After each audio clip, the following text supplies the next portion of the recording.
moción del Grupo Municipal de H. Bildu sobre las normas Mandela. Asier. Bueno, vamos a situar un poco también el tema de las normas Mandela, aunque lo explica en la moción. Viene a colación de una propuesta de H. Bildu, en el que se trata de una serie de normativas que vienen a asegurar los derechos que les corresponden como personas y como presos. Y viene a colación y la veíamos además fantástica para el Ayuntamiento de Ortuella, y ahora ya no la veo tan fantástica, pero sí que la veíamos como dentro del recorrido ese que hemos hecho y que antes hemos comentado, y no lo hemos comentado en balde, de las mociones y de los pasos políticos que ha ido dando este Ayuntamiento. Y dentro de esos pasos ha estado la aprobación en contra de la dispersión. Se aprobó una moción en contra de la dispersión del Ayuntamiento de Ortuella, en el que se decía que era incumpliendo incluso la propia normativa española. Se aprobó una moción en contra de la recarcelación de Pachi Gómez López por 2 veces, aplicándole una ley injusta y hecha a medida para unos casos concretos.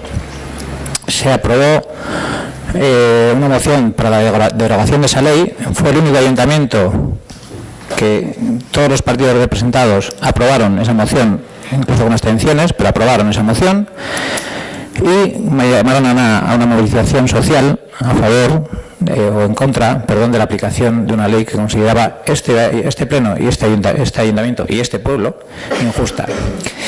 Pues con esa matización, lo que nosotros planteábamos era lo siguiente. El 17 de diciembre de 2015, la Asamblea General de Naciones Unidas aprobó las normas mínimas para el tratamiento de reclusos, denominándolas con un nombre simbólico, las normas Mandela. De este modo, los estados que han promovido la citada reglamentación han querido homenajear a Nelson Mandela, el preso político encarcelado durante 27 años y que posteriormente fue presidente de Sudáfrica, ensalzando su legado en favor de los derechos humanos, la igualdad, la democracia y la cultura de la paz.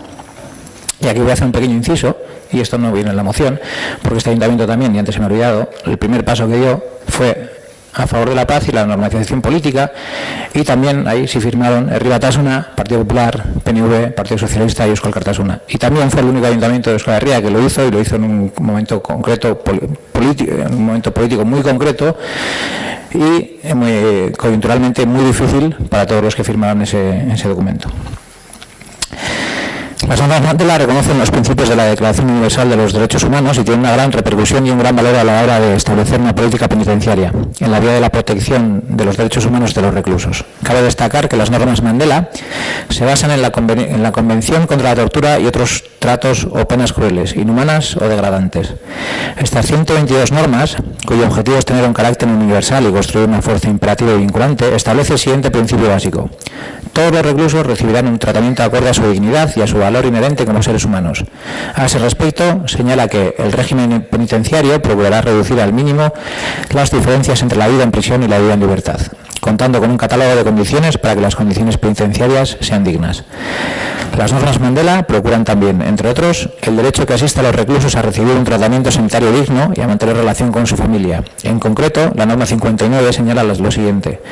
En la medida de lo posible, los reclusos serán internados en establecimientos penitenciarios cercanos a su hogar o a su lugar de reinserción social. Según dispone la regla número 44 de estas reglas de Naciones Unidas, el aislamiento solo se impondrá en casos excepcionales, como último recurso, durante el menor tiempo posible y bajo revisión independiente. En la experiencia de los presos vascos, eso no ocurre así. El aislamiento se convierte en sistemático, en un castigo habitual y común, de aplicación arbitraria. El aislamiento produce efectos psíquicos terribles en el preso. En estos últimos días estamos recibiendo testimonios directos de ello. Hemos conocido una larga lista de casos de aislamiento extremo. Arantxa Zuleta, que lleva más de 2 años en aislamiento, Arrieta Iregui, Juan Ramón Carasatorre, Aritz Arginzoniz, Juan Carlos Besance, Víctor Franco, Xavier García Gastelu, Fernando García Jodrá, Sebas Lasa, Iker Lima, Ángel López Anta, que es vecino de Ortuella, Aicholma Ortúa, Iker Labarrieta, Pachi Ruiz, Nerea Engoa, Irancho Gallastegui, Gurucha Aguirre Sarobe, Iker Aracama, Rufino Arriaga, Xavier Arzayus, Juan Mario Echevarría, Asier Arzayus, Estoy yo con los nombres que no estoy muy fino hoy. Garicoche Echevarría, Jesús Goicoechea, Roberto Lebrero, Íñigo Vallejo. La lista es, en efecto, larga. Por otra parte, estamos al tanto del conflicto y la tensión que se han generado debido al aislamiento en la prisión de Fresnes, cuya consecuencia ha sido una protesta en forma de huelga de hambre que, por suerte, ya ha terminado. Las Naciones Unidas invitan a que el Día Internacional de Nelson Mandela, que se celebra el 18 de julio, sea también el Día de Mandela en favor de los derechos de los reclusos, a fin de impulsar unas condiciones de encarcelamiento dignas y para evidenciar que los reclusos forman parte también de la sociedad. Por eso este ayuntamiento acuerda lo siguiente: se adhiere a las normas Mandela, normas mínimas para el tratamiento de reclusos, solicita que las normas Mandela sean de aplicación para los presos vascos, al hilo, entre otros, del derecho que les asiste a los presos enfermos a recibir un trato digno y a mantener relaciones con su familia, terminando con la dispersión. Rechaza, basándose en las normas Mandela, la utilización sistemática del aislamiento extremo como castigo habitual y común. Considerando que el aislamiento tiene efectos psicológicos terribles en los reclusos, se solidariza con aquellos que padecen esa situación. Conforme a la recomendación de las Naciones Unidas, nos adherimos a la celebración del Día Mandela en favor de los derechos de los reclusos, manifestándonos en contra de las condiciones arbitrarias de encarcelamiento y reivindicando que los reclusos forman parte también de la sociedad. Eskerrik asko, Asier, Israel. Jose, Aitoro, Jose. Bueno, giza eskubideen aldeko mozioa bat da, beraz ez daukagu gehiago esatekorik eta alde egingo dugu. Eskerrik asko, Oskar.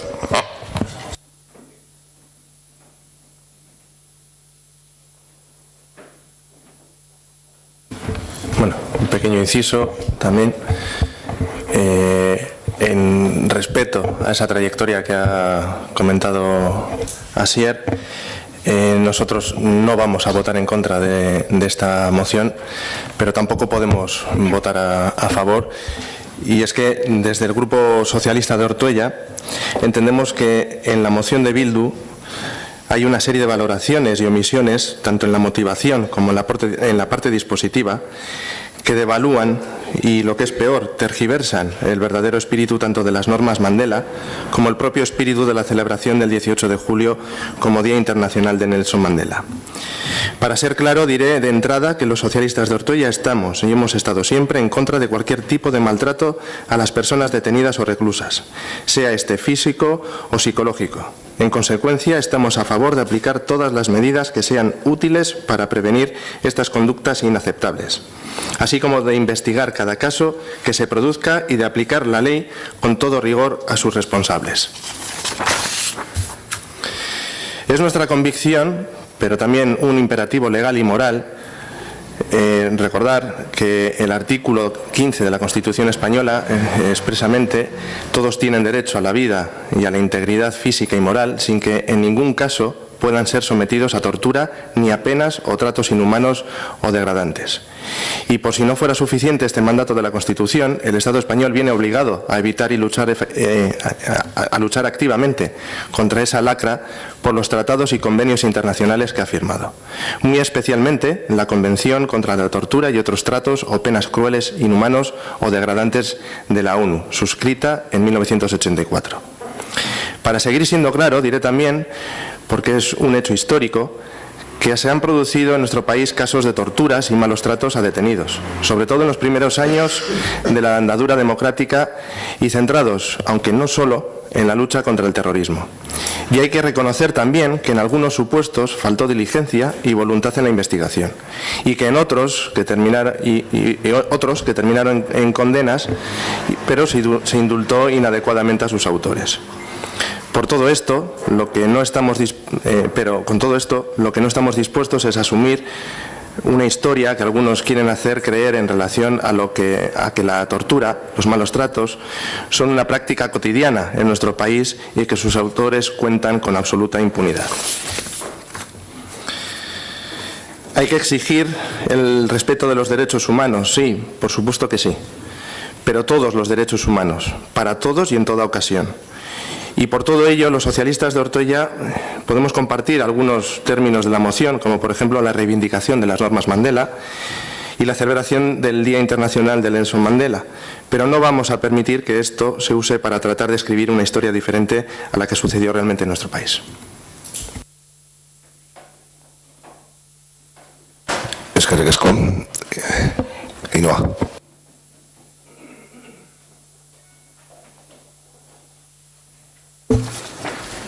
Vale.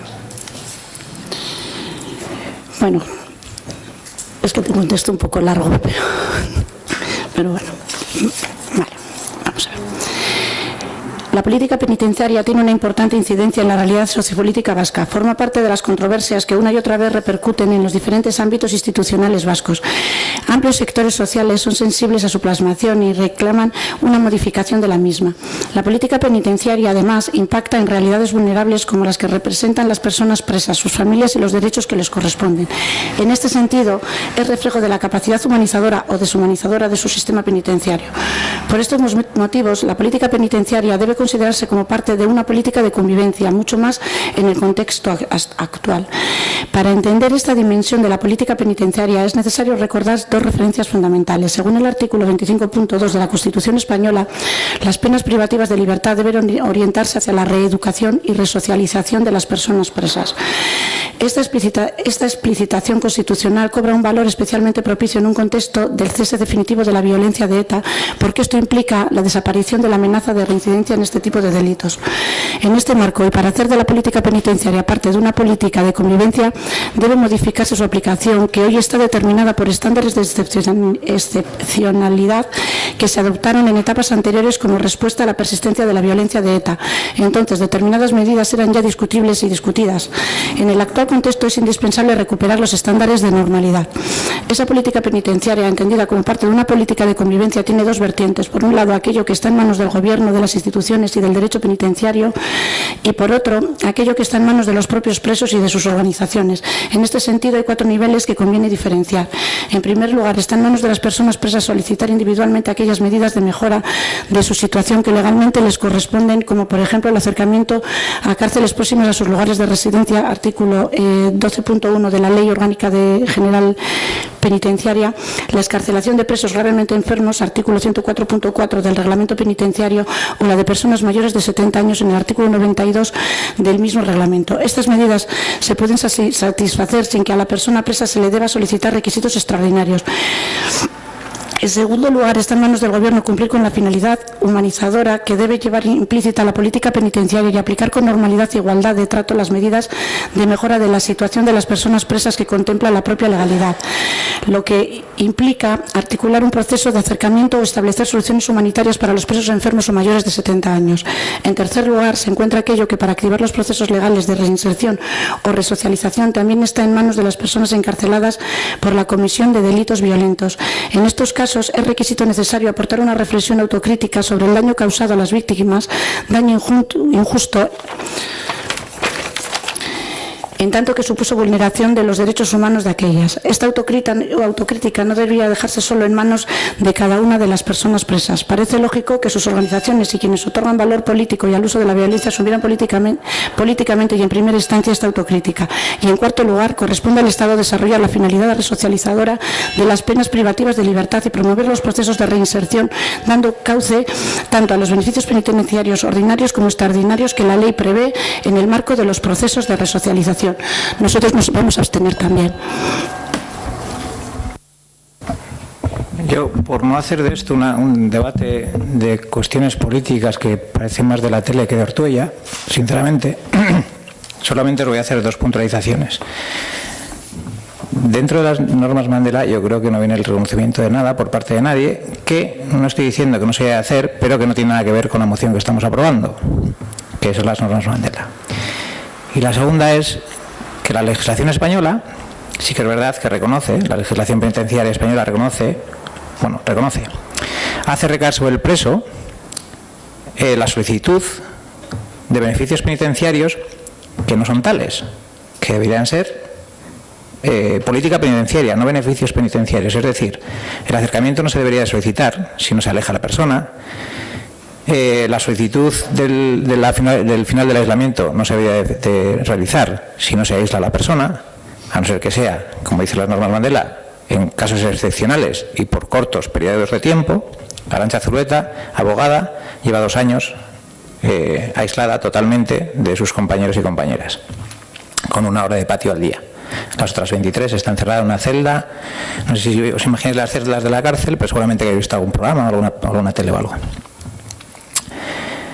Con lo cual quiero decir que cuando presentamos una moción de este tipo, sabemos lo que estamos presentando. En Ortuella hubo una moción hace muchos años, no estábamos ninguno de los que estamos aquí sentados, que reconocía, porque había una sentencia de por medio, de que una persona de Ortuella fue torturada por la Guardia Civil.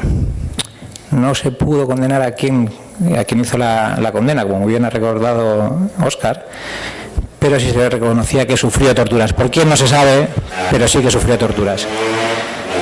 Y eso no es nada que nadie se haya inventado. Hay una sentencia judicial de una jueza de Bilbao que dice que efectivamente Miguel Ruiz Maldonado, que fue concejal de este ayuntamiento, fue torturado por la Guardia Civil.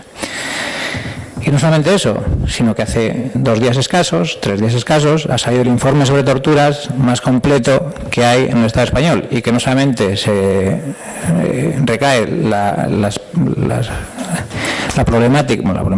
realidad de una tortura sistemática practicada en el Estado español sobre, principalmente, aunque no únicamente es cierto, principalmente sobre un sector de la población, sobre aquellos que realizaban lucha independentista, y lo estoy diciendo en sus claros términos porque no solamente estamos hablando de militantes de ETA,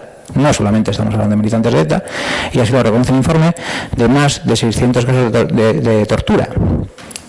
De 700 casos de tortura, perdón.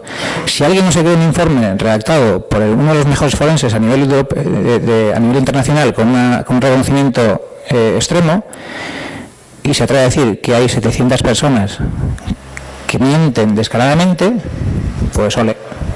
Pero ese informe está encima de la mesa, no son palabras mías, son palabras de la persona que ha dirigido el equipo que ha redactado el informe sobre la tortura. Con un Jonan Fernández Alao, por parte del Gobierno vasco, encargado por el Gobierno vasco, no lo ha encargado a nadie más. Si alguien dice que el informe encargado por el Gobierno vasco miente, tiene un problema grave, pero tiene un problema democrático, tiene un problema interno, tiene un problema de que no quiere reconocer una realidad que sí que es cierto, y es cierto que me alegra que se trate en un pleno, que se reconoce que hay tortura y que hay malos tratos sobre presos vascos. No voy a decir presos políticos, voy a decir presos vascos, que es lo que dice la moción. Entonces, entendemos la abstención, pero hemos dicho, no quería meterme en un fregado, pero me he metido al final, que no quería, pero me he metido. Bueno, no iba por ahí la moción, y cuando he hecho la intervención primera no quería establecer esos paralelismos, porque no venían en la moción, pero bueno, ya que han salido, pues... Eskerrik asko, Asier. Bozketa egingo dugu, mozioaren alde, abstentzioak, onartua geratzen da. Datorrenerako nik gonbidatzen zaituzte, zaituzte, honetako mozioak lehenik lan egitea, guztion artean akordioa lortzeko. Bakit presaka igual ibilizaren, eta baina gutxita batzutan gertatzen dira puntu batzuk igual ez gaude han ez urbil, hain urrun, orduan hitz egiten akordioak posiblak dira eta ikusi behar dugu. Le decía que en otra ocasión pues sería bueno tener tiempo suficiente para trabajar entre todos y todas y lograr acuerdos, que es posible, porque no estamos tan lejos, ¿no? Entonces, eso. Vale, es que recasco.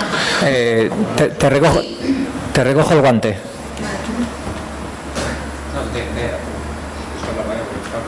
Vale. Digo, en otras cuestiones, y tú lo sabes, y has hecho referencia y se ha trabajado, digo, en este ámbito y en otros muchos ámbitos, resaltar aquello que nos une.